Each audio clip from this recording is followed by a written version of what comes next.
Hi, everybody. Welcome back to Big Time Adulting. Thanks for tuning in today. I was going to say chiming in, but I'm going to be the one who's chiming in here. My guest today is Dr. Morgan Cutlip. Morgan is a psychologist who's been in practice for 15 years, and she's made it her mission to help women, specifically mothers, now navigate this very hairy time of what it's like to kind of feel like you've lost yourself after having children. And I think that's just such a highly relatable and real experience for mothers. And I'd just like to start off by welcoming Morgan. Hi, Morgan. Hi, thanks for having me. Yeah, I'm so happy you're here. Me too. I love this topic, and you've recently wrote a book, or recently published your book. I'm assuming you didn't just write it, but it's "Love Your Kids Without Losing Yourself," which is, I think it's like something that women get really confused by sometimes. Yeah. Like it feels like if you're prioritizing yourself that you're being selfish or not being a good mom, and that is just such a toxic message and way to go about life. It's hard enough as it is. So why don't you get us started and just telling us a little bit about like you and how you came to this line of work? Yeah, I've actually worked with my dad for a number of years. He's a doctor in psychology, and he went back to get his degree when I was in grade school. And so I would just like go to Wow. classes with him sometimes. So like pack a briefcase full of candy and like sit there and take notes. And then he started, after we practiced for a while, he started actually writing courses before like everybody and their cousin had a course on like how to raise chickens and like all this crap that we have courses on. And he started doing courses, and I just started traveling with him. So we go to conferences, and different things like that. And I started speaking with him in college. And so eventually it was like, okay, I got to get my own credentials so I can stand on my own right. And so most of my career has actually been working with him, taking psychological concepts and theory and translating it into practical relationship advice. Because I feel like if it's not practical, like we can talk about these like ethereal concepts, but if it's not practical, then how the heck do we actually put it to use in our life? And so maybe when I was maybe like a sophomore in college, I told him, all right, someday I'm going to do something to help women, but I didn't really know what that looked like. Mm. And fast forward, and our daughter Effie was born. She's 10 now, but just a different ball game. But when she was born, and I don't know if she was a difficult baby or it just felt difficult to me, but I went into motherhood feeling like I was going to be just like stellar. Like I thought I have degrees. I should know what I'm doing. I'm being really good at this. And I found it to be incredibly difficult. The loss of freedom that I felt really smacked me upside the head. I did not anticipate that. When my husband waltzed in with like a fresh haircut or decided to go to a work dinner, I remember having this insane amount of resentment toward him about how much my life looked different.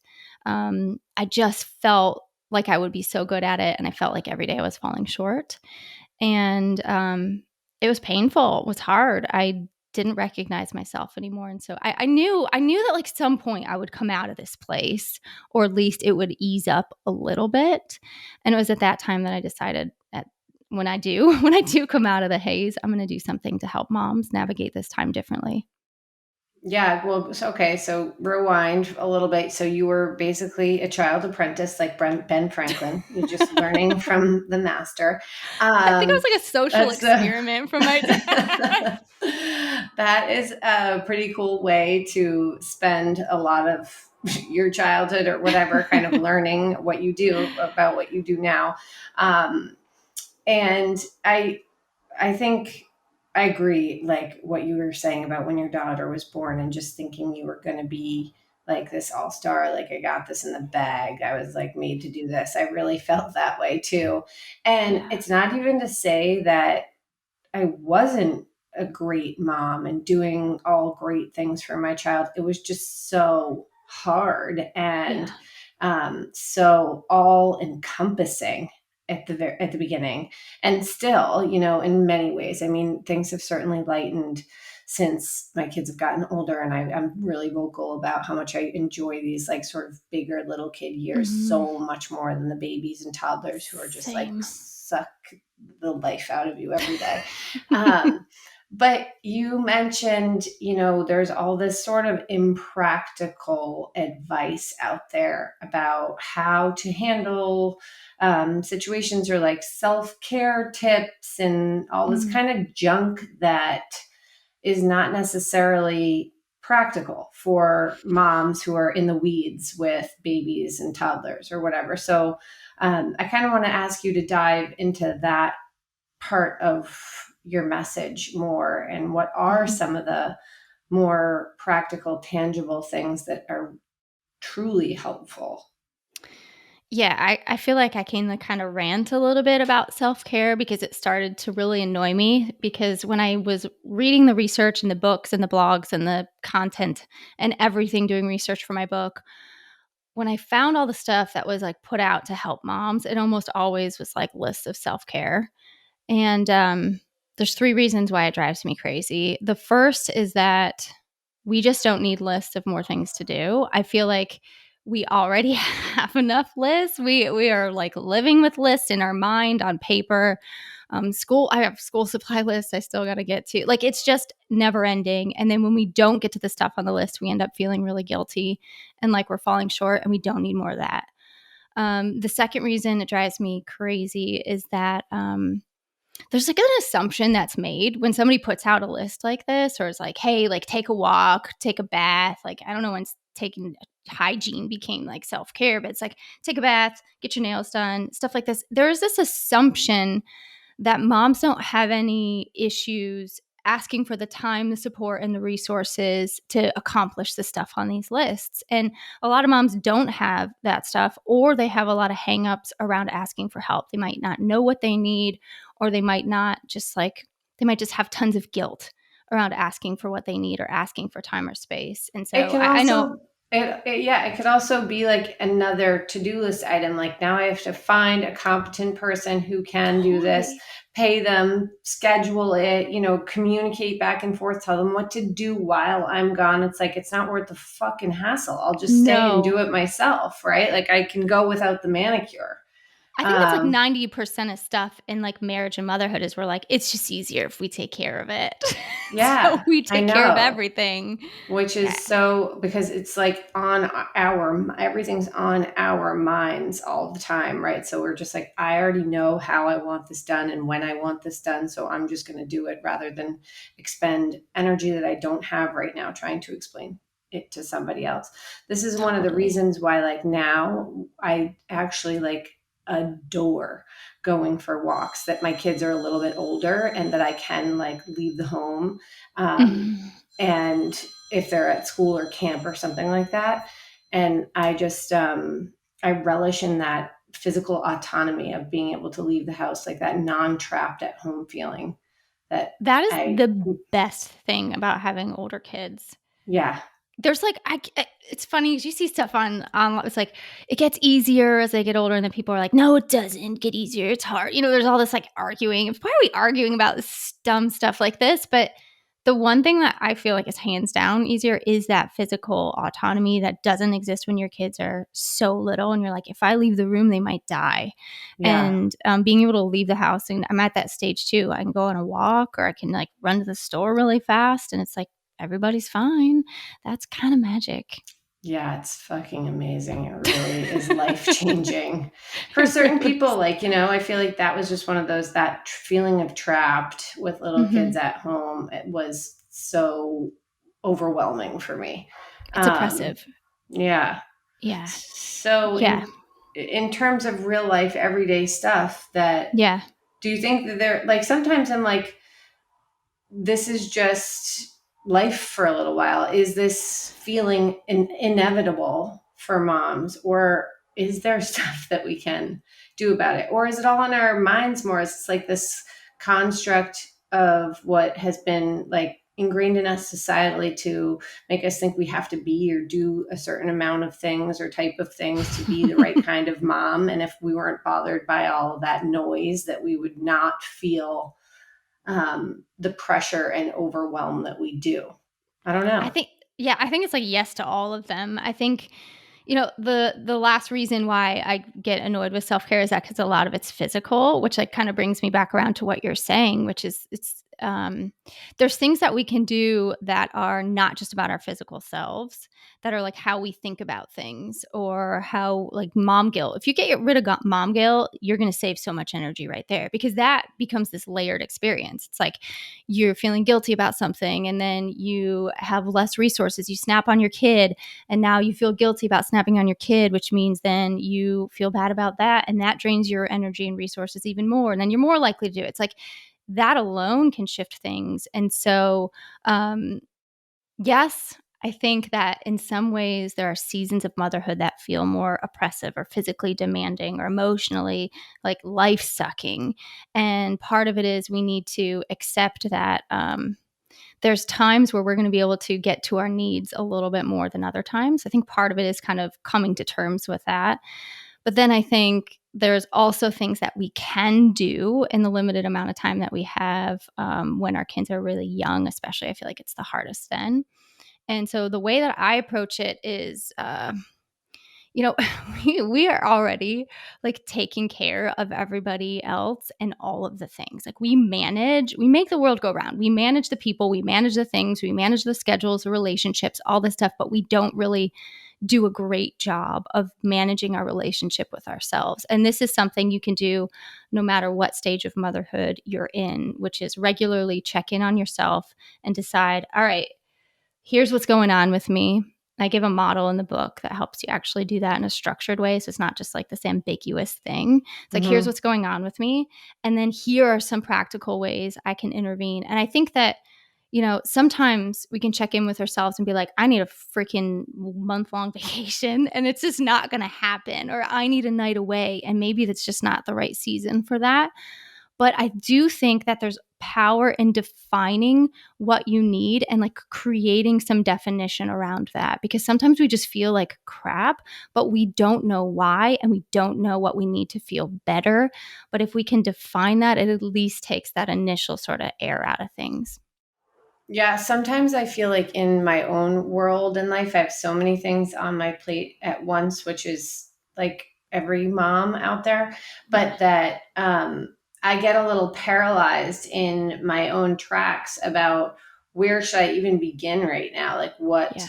I should prioritize. And then I end up sort of piecemealing the day together without a plan. And I think that it's this desire that I want to be able to have a loose structure, but that like there's so much going on that if I don't put some structure into place, that I will also be really frustrated and like lose my Yeah. mind. So Ugh. I started doing this thing like where I will be sitting down or something after a drop off for kids and figuring out what do I need to do now? Like, how do I maximize this time? Because I feel like the moms are always like struggling. How do I maximize these moments that I have to myself or whatever?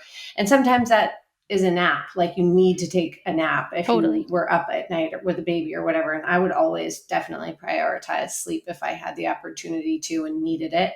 But now that I've, gotten to the point where my kids are sleeping more at night, that kind of thing, I'll sit there and be like, what should I prioritize right now? And I felt like I just needed to say it out loud to myself, like, Caitlin, get up and go, throw out that old shit in the refrigerator right now that you're never going to use. But just like to say it out loud to myself, to be like, go do this. And that's just like one thing off the list that it's almost like I gave myself a command. Totally. I mean, I'm like so just kind of like caught up in you're talking about this because I'm thinking about like days at home with the kids. It happened this week, I think. We're like, we just want a lazy day at home. And I'm like, yes, those are my absolute favorite, where we don't get dressed and we don't do anything and you just operate all day without a plan. And then it hits like 12:30, 1:30 and everybody's pissed at each other and they're fighting. And you're like, this freaking sucks. Why do we do a lazy day? Lazy days are the worst days because Yeah. like we had no plan or no direction. And by the end, everyone's just antsy and bored and irritable. And I feel like the same sort of experience applies for a lot of moms. It's like we need a plan sometimes for Yeah. what we like do in those moments where we have time. And so that is like that's sort of like the main sort of structure behind my book is like giving moms this plan for sort of organizing. How do I check in with me? What do I need? Maybe what I need is to clean out the fridge. Maybe what I need is to think about how I'm thinking about myself in hard moments with the kids. I think this is like a really powerful one because we tend to be really judgmental towards ourselves, especially in these moments that we feel like we're not living up to the mom we thought we'd be. And so, how do we start reshaping the way we think about ourselves so that's not sucking up energy that we just don't have to devote to it? So, there's lots of points of intervention, and some of it is as simple as giving yourself that command to go get something off your list because that little like win feels good. Yeah. Check this off the box, like build a little bit of momentum, or it might be something that's a little bit deeper, like how we think about ourselves. Yeah. Another question that I was sort of thinking about that I wanted to ask you was sort of how does, marriage play a role in all of this and what you do to set yourself up for success, I guess, or like um, make realistic and good expectations for everybody to like adhere to so that you're not feeling resentful Mhm. about all of the stuff that you have to take on mentally or that we are taking on mentally or whatever. Cause I feel like that's a real shift in conversation happening now with like our generation Totally. and younger, much more so. And thank God that that is taking place. And the mental load of motherhood is starting to become more offset by men stepping up to help. Mhm. But I think that that's one of those things that when I was becoming a mom for the first time, I really, in my mind, was like, I will take on all of this stuff with the kids. And that's going to be my job as a mom. And the deeper into motherhood and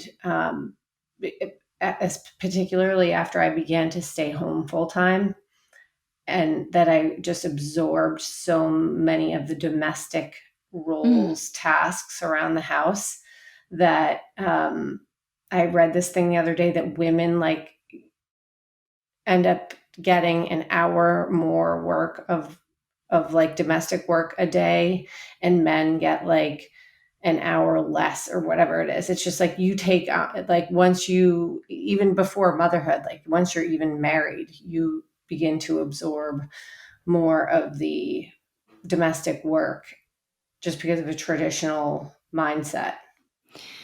Yeah, I mean, this is like I think we could talk about this one for hours. I feel like there's a lot to say about it. So I think so. I'll try to answer like a couple things you're saying through my response.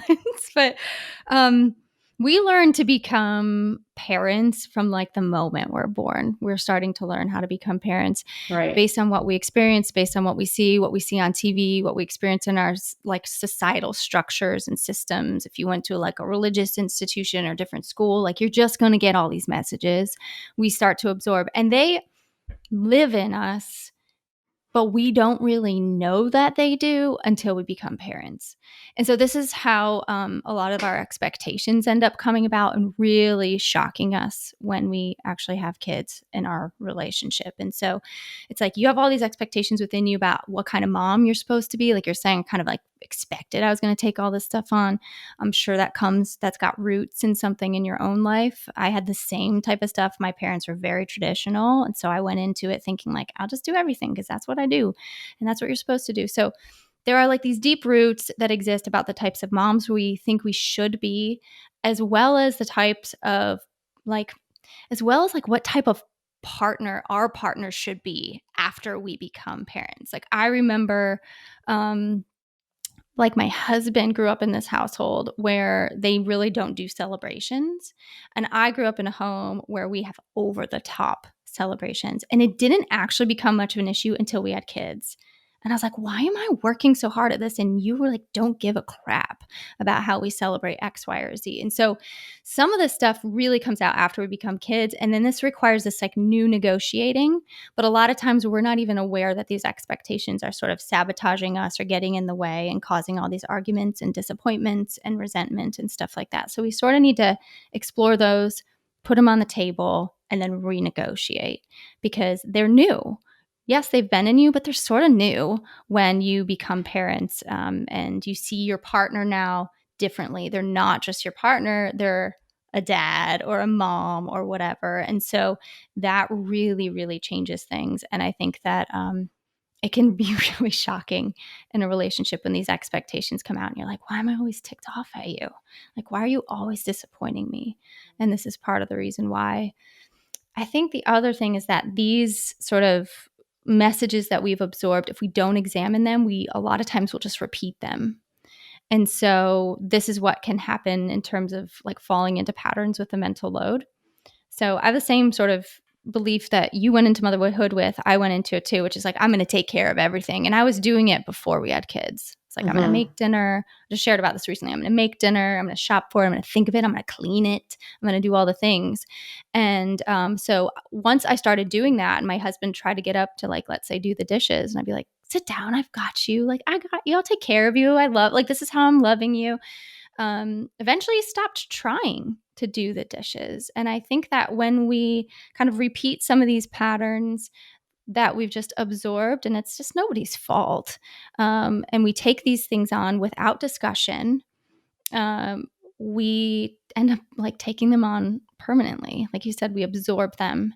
Mm-hmm. And this piles up quickly, and then you become a parent, and overnight it's like exponential growth in in the amount of responsibilities that you have to take care of. And so before we know it, we are just buried by the amount of tasks and mental things we're taking care of. And along the way in our relationship, we have just absorbed so many of these tasks without discussion that we did out of just the goodness of our hearts. But after kids, it's just not sustainable to operate this way. So we got to like walk this stuff back, which becomes tricky, I think, for a lot of couples. Yeah, it's definitely an opportunity for people now. I think that there's so much more chatter about this and like the invisible labor of motherhood and the, inequity between gender roles in terms of how that plays out in childcare and domestic tasks, that kind of stuff.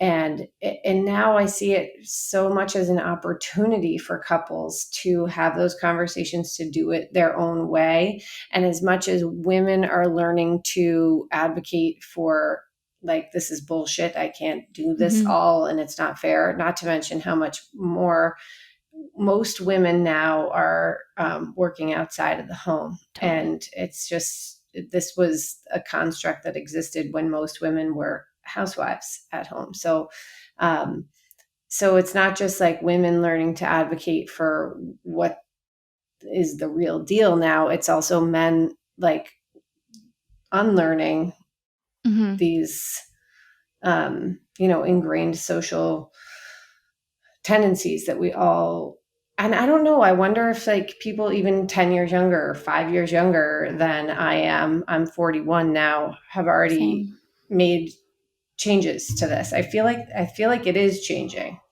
Oh, it is change. I mean, research says that it's changing. Like the amount of time men are spending with their kids is like 3 times higher and things like that. And, I know people are like, that's not enough still. And like, it's not. And things need to, I mean, a lot of it is like, what I feel like needs to change is it's the initiation and like the headspace. Like how you actually initiate thinking about the things that go on in your home. I think men are stepping up more. They're playing with their kids more, spending more time with family, prioritizing things a little bit differently. But are men actually active like data collectors around the home, thinking about what needs done next, what need does my kid have that maybe I could help step in and take care of. And there's things like that I think we have more work to do. But to what you were saying before, I think this is one of the really cool parts of being an adult, which is that we can get to know what happened in our past, but then we have the power to do something different. And I know this is what we've had to do in on our own marriage and my own family, which is like the way my parents did it won't work for us. And so when we have that information, then we are empowered to actually do something with it, which is that we can do it our way. We can make changes. We can repeat some stuff and we can ditch others. And this is a really cool part of creating your own family. And I think that as we make changes in how we handle things like the mental load and stuff like this, it's cool because our kids will experience something different, and I feel like they'll do a little bit better than we're Yeah. doing, and it will carry forward. Yeah, it definitely takes time. It's not like Yeah. unfortunately, I do sometimes feel like my life will continue to be bearing the brunt of, traditional gender roles, societal constructs, like my generation. I say this all the time, like my husband is as good as it gets, like Yeah. for husbands of his age, generation, all of that. I mean, he is never lazy, never unappreciative, always willing to step up to the plate, take on more when I ask and vocalize stuff. But there is just this mindset that doesn't exist within him that I have, where I take initiative, where I'm already thinking about stuff that is coming up. I've thought of this yesterday. Mhm. I'm not thinking about this now. This decision in my mind has already been made, like what we're going to do for breakfast, lunch, and dinner on Saturday. It's like by Friday night, I kind of have a mental plan of how that's all going to lay out and work, because I want to know what the day is going to look like. But it's one of those things. I think, like, we don't need this. I think the problem is women have been asked to take on, so not asked, we are taking on so much more than ever before in time now at this point in our lives, with the least amount of support. And we don't need Mhm. a helper, we need a partner. We need equal support systems going on. You need a full on business partner in all of it. You do, and Yeah. I 100% agree, and I think that it's nice that you're saying, like, it's not easy necessarily, like, it's not an easy fix. This is something that requires some effort and stuff, and whenever I talk about the mental load, I get this pushback sometimes from women who will say, what you're encouraging me to do adds more to my mental load. Because I usually am encouraging people, you got to talk about it regularly. You have to make it just a normal rhythm of your conversations, because the mental load is changing every single day, every single season. Sometimes it's super intense, sometimes it's less. And um, you have to talk about it regularly, because otherwise it's going to become either you're going to avoid the conversation, because when you talk about it, it becomes this like sort of, you've got so angry and resentful. It's like this blow up conversation. And so then your partner's going to avoid wanting to talk about it. Or you're going to hit the defensiveness and you shut down. And so you don't talk about it. There's all these things that kind of get in the way. But if you make it part of your regular conversation, sort of push through that initial difficulty of having it, I think it becomes easier to get to a place where you have an equal partner who's thinking ahead about things, who's anticipating the needs of the home and the family. That's really what we want, right? Like, we want them to anticipate some of this stuff, to be putting some mental Yeah. energy to it. Yeah, like, get on Get in board, the man. game. Get in Get the in the game. game. Be a heads up player. You got to anticipate that pass, bruh. Um, Exactly. And but so, yeah. yeah, and it's hard to it can be hard to initially start those conversations without your partner feeling like they're not being like attacked by you, or like just like being shit all over for like not Yeah. doing enough. Because Yeah. like I come from this like mindset where like these guys are learning this for the first time, actually. Like, they aren't malicious and trying to make our lives 100 times more difficult. Like, they literally don't know what to do. They need to learn, and the only way is for us to be vocal about what it's like, you know?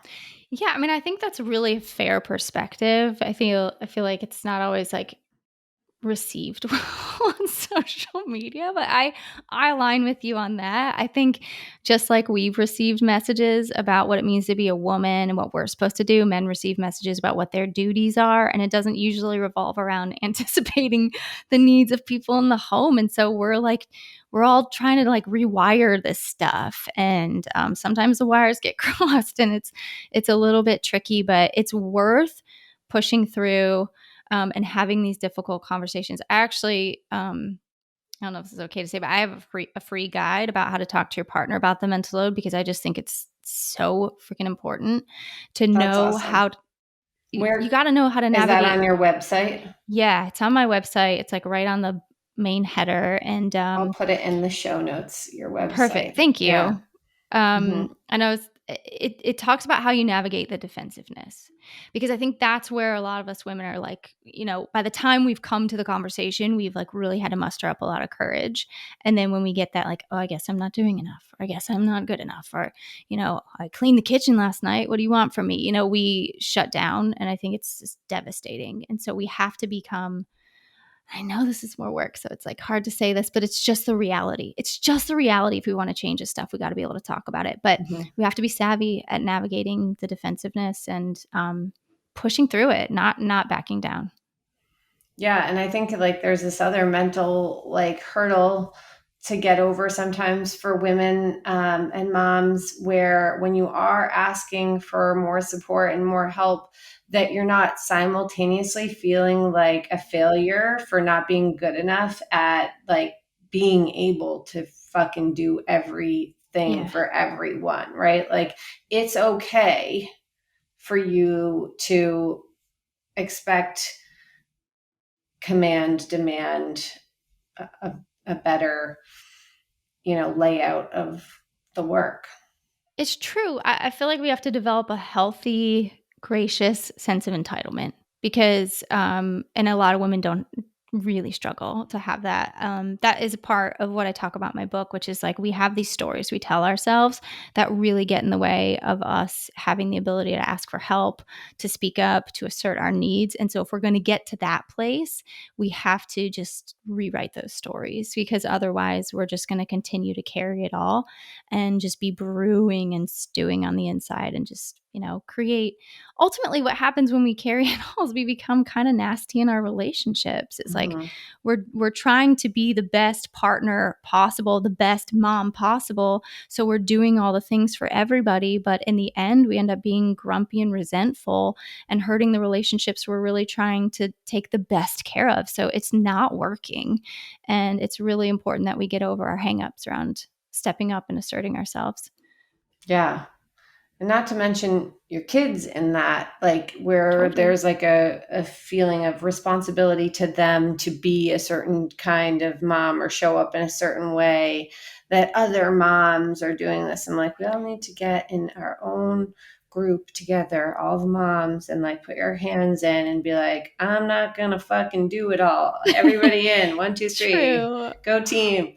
Um, I mean, we like really, we haven't talked about this, but like an added layer to why I think motherhood, like why we have more guilt, why we carry more, why parenting looks different today, is that we are parenting now way differently than past generations. With like, we're like cycle breaking and like doing all these things, which is wonderful, but it's freaking way more work to parent that way. And we parent with a lot of hypervigilance, a lot of intensity. We have really, really almost impossible standards for ourselves as parents. And I think this is just like this whole other layer to the parenting experience that makes motherhood really extra draining, mhm, makes our load way heavier, because mhm. now we're not just like, you know, why are you crying? We're not just like responding like that. We're like, what is the phrase that expert said? I don't want to cause trauma. And so we're Yeah, like really hyper vigilant about stuff. And that is exhausting. And totally. that's something that is just way different about our generation too. Yeah, and every like the massive over inundation of information that's being pushed and shoved down our throats every single day when you open up social media and see, these are tips for parenting, these are tips for self-care, these are tips for quick recipes, these are tips like that, not even just like, oh, sometimes I feel like tips for quick recipes are more like, oh, I should be doing nicer Yeah. meals, like it's supposed to be helpful, but then it also becomes something that you take on like, oh, wait, other people are making that nice of a dinner every night. Like, fuck, I better step up my game.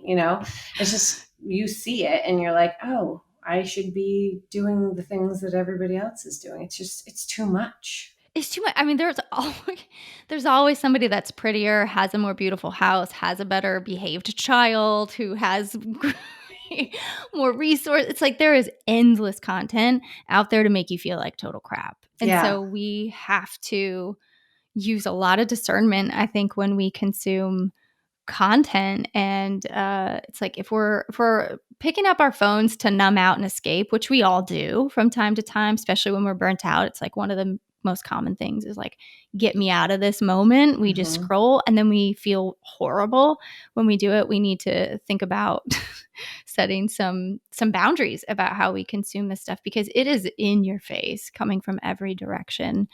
There's like a bazillion experts out there, and they all like contradict, and it's a lot to sort through. Yeah, it is. I think that like, if there's ever any like takeaway, I feel like this from my social media is that I would like people to just feel like they're good enough as they are. Like, stop trying to live up to somebody else's standards or what somebody else is like. Fuck what everybody else is doing. Just do things like your way. Your way is good enough, Yeah. Unless you're like a toxic Beating your kid. psycho, then maybe It's like you got the try asterisk. to, yeah. No, Disclaimer. that totally comes through in your content. I think you're so wildly like adored. It's because you Oh, speak in such a genuine and relatable way about motherhood and parenting. We're all like, yep, felt that. Thanks for that permission. So thanks, Morgan. Well, yeah. it was awesome to have you on today and to chat about this. Like I said to you, I feel like I could have talked to you about this straight on through till next week. But everybody who's listening, make sure you check out Morgan's book, Love Your Kids Without Losing Yourself. I'm going to link all that stuff in show notes, and you can find her over on Instagram, also at Dr. Morgan Cutlip, right? That's your, yeah, Cutlip. That's in, what did you call it? I said it's an injury to the lip. An injury to the lip. That's how we pronounce the name. And follow along, because she has some great advice and tips for practical ways in maintaining your identity and who you are. Thanks again, Morgan. Yeah. Thank you for having me. It was nice to talk with you. Great chat.